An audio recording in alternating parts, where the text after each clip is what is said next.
Welcome back guys to our channel. If you are new here please do subscribe. अगर आप channel पे नए हो तो प्लीज़ सब्सक्राइब ज़रूर कीजिए। So today we are going to see the next question in our C programming series, that is program to display characters from A to Z. इसमें हमें करना क्या है, ए बी सी डी यही print करना है जो हम बचपन से सीखते आ रहे हैं। खत्म, यही प्रिंट करना है हमें, ए टू जेड प्रिंट करना है यूजिंग लूप। तो लूप लगा के हमें ये प्रिंट करना है। तो नॉर्मली जब हमें क्वेश्चन आता है कि लाइक सपोज मुझे 1 to 10 प्रिंट करना है, तो हम क्या करते हैं, एक फॉर लूप रहते हैं। फॉर लूप में एक आई इनिशिएट करते हैं, आई इक्वल टू 1। उसके बाद मुझे कहाँ तक प्रिंट करना है, आई इज लेस देन और equal to 10, I plus plus, इतना करता है। इसके बाद लूप में हम एक प्रिंट ऑफ कंडीशन डालते हैं। उसमें अभी मुझे पता है कि भाई ये इंटीजर है, ये जो भी मुझे प्रिंट करना है ये इंटीजर है। तो उसके लिए इंटीजर के लिए फॉर्मेट स्पेसिफायर क्या है, %d। करेक्ट, इंटीजर के लिए %d फॉर्मेट स्पेसिफायर है, तो उसके लिए मैं %d डालूंगा। एंड उसके बाद जो भी मेरा वेरिएबल है लूप में आई, मुझे आई प्रिंट करना है तो उसके लिए मैं आई डाल दूंगा। ख़त्म, इतनी सी बात। इसके बाद वो प्रिंट हो जाएगा 1 2 3 4 10 तक प्रिंट होगा, जब तक ये जो रेंज है लूप में 1 to 10, मतलब स्टार्ट टू एंड जो भी रेंज है उस रेंज में वो प्रिंट होते जाएगा। खत्म, इतनी सी बात इंटीजर के लिए हमने पहले किया हुआ है। तो अभी हमारे ये क्वेश्चन में हमें क्या करना है, A B C D print करना है। हालांकि ए बी सी डी क्या है, दे आर कैरेक्टर्स। सो जैसे हमने इंटीजर पे लूप लगाया था वैसे कैरेक्टर्स पे लूप चलता है या नहीं। अगर आपको पता है, पहले से आपने किया है कि आस्की कोड वगैरह क्या होता है, तो आपको समझ में आ गया होगा। बट चलो मैं समझा देता हूँ। यस, तो कैरेक्टर्स के लिए भी हम इटरेट कर सकते हैं। तो पहले हम क्या करते हैं, एक कैरेक्टर वेरिएबल लेते हैं, कैर सी। ओके, उसके बाद जैसे हमने 1 to 10 इटरेट किया था, तो हम ये सी को भी इटरेट करेंगे, ये जो कैरेक्टर वेरिएबल है इसको भी इटरेट करेंगे। सी इक्वल टू ए, पहले हमने इनिशिएट कर दिया ए के साथ। उसके बाद सी इज़ लेस देन और इक्वल टू जेड, मुझे जेड तक प्रिंट करते जाना है। उसके बाद सी प्लस प्लस, जैसे हम नॉर्मल इंक्रीमेंट यूज़ करते हैं वैसे ही हमें इंक्रीमेंट करना है यहाँ पे भी। तो उसके बाद अभी हमें फॉर लूप में मेरा क्या होगा, प्रिंट एफ स्टेटमेंट होगा। तो जैसे हमने इंटीजर के लिए %d यूज़ किया था, तो कैरेक्टर के लिए हमारे पास फॉर्मेट स्पेसिफायर है %c। तो प्रिंट एफ में हमें पहले फॉर्मेट स्पेसिफायर देना पड़ेगा %c।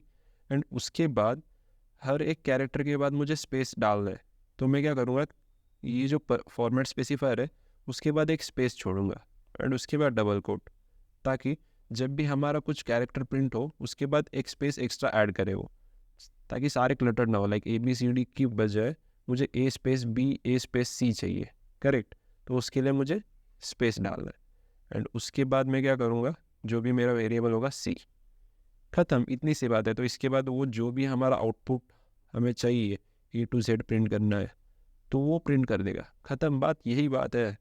तो अभी आप बोलोगे कि ये भाई ये कैसे पॉसिबल है, हमें तो पता है कि जस्ट इंटीजर्स इटरेट होता है, कैरेक्टर्स कैसे इटरेट हो जा रहे हैं। तो आस्की कोड, अगर आपको आस्की कोड के बारे में पता है तो American standard code of international interchange, ऐसा कुछ तो उसका डेफिनेशन है। तो आस्की कोड के हिसाब से, मतलब अभी आप बोल रहे होगे कि कंप्यूटर को तो सिर्फ 0 and 1 पता है। Okay, computer only knows 0 and 1, उसके अलावा उसको कुछ पता ही नहीं है। तो ये कैरेक्टर्स कैसे पता है, तो ये जो कैरेक्टर्स है ये characters internally as a binary code ही है, मतलब वो 0 and 1 के थ्रू ही है। एंड बाइनरी कोड हम किसका, डेसिमल्स का करते हैं। ओके, तो ये जो कैरेक्टर्स है ए बी सी, ये इंटरनली इंटीजर ही है। इंटीजर बोल सकते हो या बाइनरी कोड बोल सकते हो। तो ये जो ए का जो डेसिमल वैल्यू है, decimal value, decimal and binary ये दो डिफरेंट चीज़ें हैं। डेसिमल जो हम नॉर्मली यूज़ करते हैं 1 2 3, ओके, डेसिमल में हमारे पास बहुत सारे नंबर्स होते हैं, इन्फिनिट नंबर्स है डेसिमल्स में, कहाँ तक भी जा सकते हैं। बट बाइनरी में हमारे पास क्या है, 0 and 1, जो भी नंबर्स बनते हैं वो 0 and 1 के थ्रू बनता है। तो डेसिमल में जो ए का वैल्यू है वो 65 है।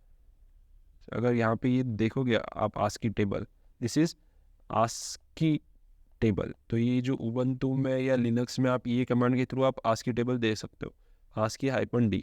ओके, बी का क्या है, बी जो है वो 66 है, यहाँ पे दिख रहा है यहाँ पे। सी जो है वो 67 है। तो बाइनरी में भी ये जो डेसिमल है इसको कन्वर्ट करके बाइनरी में होगा, कुछ ना कुछ होगा, 1 2 0 0 कुछ भी। तो ये इंटरनली बाइनरी में ही सेव होता है, मतलब कंप्यूटर को जो पता चलता है वो बाइनरी समझ में आता है। तो कैरेक्टर्स वगैरह डिफाइंड नहीं है कंप्यूटर में, they are defined with decimals and decimal internally binary. इतना तो समझ में आ गया। तो ये जो हमारा कोड चल रहा है, ये कोड भी हमारा डेसिमल के थ्रू भी चल सकता है। लाइक अगर हम 65 से लेके जो भी हमारा एंड क्या है 90, जेड जो भी है हमारा 90 है, ये जो है फर्स्ट वाला ये डेसिमल वैल्यू है। अगर हम 65 से लेके 90 तक इटरेट करेंगे एंड हमारा जो प्रिंटएफ है, प्रिंटएफ में हम %c जो हमारा कैरेक्टर का फॉर्मेट स्पेसिफायर है, %c के साथ हम प्रिंट करें तो वो भी सेम ही वैल्यू देगा जो ये दे रहा है, जो अभी हमने पहले लिखा था A to Z for loop. तो ये सेम जब हम 65 to 90 भी इटरेट करेंगे इंटीजर में, तब भी वो सेम ही देगा। यही तो चीज़ है भाई आस्की कोड की। ऑलरेडी मैंने कोड ला के रखा है यहाँ पे, तो मैं इसको पहले कंपाइल करता हूँ। cc alpha.c। ओके, क्या इश्यू दे रहा है? ओके, कुछ मैंने सेव नहीं किया था, दैट्स वाई। तो अभी ये जो है इसको फिर से कंपाइल करता है, ./a.out। ओके, ये हो गया प्रिंट ABCD। तो मैंने जैसे बताया था कि ये इंटरनली इंटीजर सी होता है, तो मैं क्या करता हूँ, ये जो कैरेक्टर है इसको इंट में कन्वर्ट करता हूँ एंड मैं क्या करूँगा 65 जो कि कैपिटल A का आस्की कोड है एंड 90 जो जेड का है। तो अभी मैं इसको रन करता हूँ, तो मैं फिर से क्या करूँगा, Ctrl+C, कंपाइल किया A.out। सेम भाई सेम, मतलब ये आस्की कोड का कमाल है।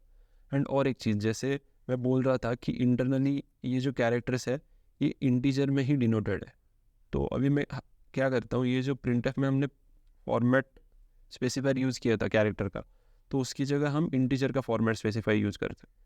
तो अभी इस बार वो क्या प्रिंट करना चाहिए, 65 से 90 तक इंटीजर डेसिमल में प्रिंट करना चाहिए। तो चलो अभी रन करके देखते हैं।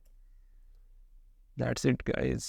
तो अगर वीडियो अच्छा लगे तो लाइक शेयर कमेंट कुछ ना कुछ करो यार, एंड थैंक यू गाइज।